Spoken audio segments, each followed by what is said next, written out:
Tu veux faire un bilan de compétences avec ton CPF, mais t'es un peu perdu. Bonne nouvelle, c'est toujours possible. Mais en 2026, les règles ont un peu changé. Bonjour, moi c'est Marie-Laure, cofondatrice de Gamberge. Et dans cette vidéo, je t'explique concrètement comment ça se passe et surtout le nouveau plafond à connaître pour 2026. Alors comment ça se passe concrètement? Tu te connectes sur mon compte formation et tu vois ton budget. Si tu n'as pas encore ouvert ton CPF, crée-le avec France Connect et tu l'identifies avec l'identité numérique. Bonne nouvelle, c'est pas parce que tu n'as pas encore ouvert ton compte que tu n'as pas de droits qui viennent s'incrémenter. En fait, tous les ans, quand tu es actif, 500 € viennent sur ton CPF en termes de droits à la formation. Et on peut cumuler jusque 5000 €. Donc, tu te connectes sur ton compte et tu regardes ton budget. Ça, c'est la première chose. La deuxième, tu choisis un organisme de bilan de compétences. Il faut vraiment choisir un organisme sur la plateforme du CPF parce que ces organismes permettent de bénéficier du financement par le CPF. Tous les organismes en France ne sont pas sur le CPF, donc tu peux avoir un problème de financement.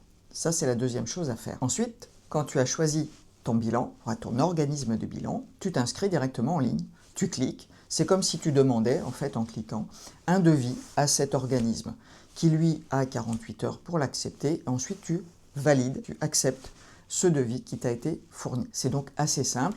Ton employeur n'a pas à être informé. Tu cliques, c'est fait. Et maintenant, ce qui change pour 2026, il y a deux informations importantes. La première, c'est le reste à charge obligatoire, une participation obligatoire depuis 2024. Donc ça, c'est pas nouveau. Ce qui change, c'est qu'elle est de 103,20 € sur 2026. Et ça, tu la payes quoi qu'il arrive, d'une manière ou d'une autre. Je t'expliquerai après.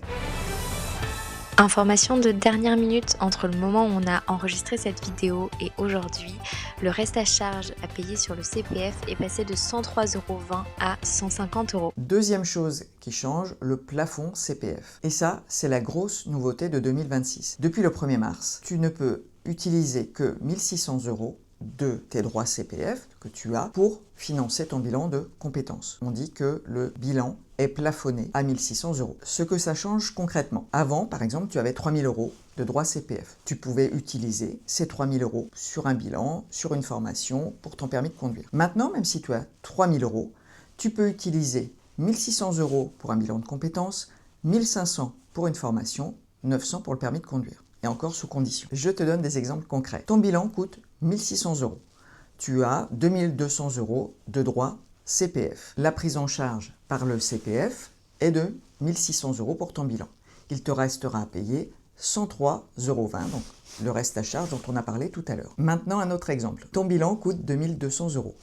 Tu as sur ton CPF 2200 € ou plus de droits. La prise en charge par le CPF est de 1600 €. Tu vas devoir donc t'acquitter de 600 €, incluant les 103 € dont je t'ai parlé tout à l'heure. Ces 600 €, tu peux les financer toi ou demander à ton employeur de t'aider à les financer si tu le souhaites. À noter que ce n'est pas parce que ton employeur financerait une partie de ton CPF qu'il a le droit de savoir ce qui se passe dans ton bilan et d'avoir accès à la synthèse de ton bilan. Ça, c'est toi qui décides ou non de lui transmettre. Si tu ne veux pas lui demander ou s'il n'accepte pas, il te reste donc 600 € à financer pour ton bilan. Tu vas te dire que c'est cher. C'est vrai, ça a un coût. Mais est-ce que c'est cher? Pour moi, la vraie question, c'est pas ça. La vraie question, c'est est-ce que ça vaut le coup d'investir sur moi? Est-ce que je suis pas le meilleur investissement pour moi? Est-ce que 600 € ou 103,20 € dans l'hypothèse d'un bilan à 1600 €, c'est cher pour réfléchir à ta trajectoire, à toi, et disposer de clés pour plus de sérénité? Je suis pas sûr. Mais chacun a sa vision de ce qui est cher. Par exemple, le nouvel iPhone 17. Il coûte à minima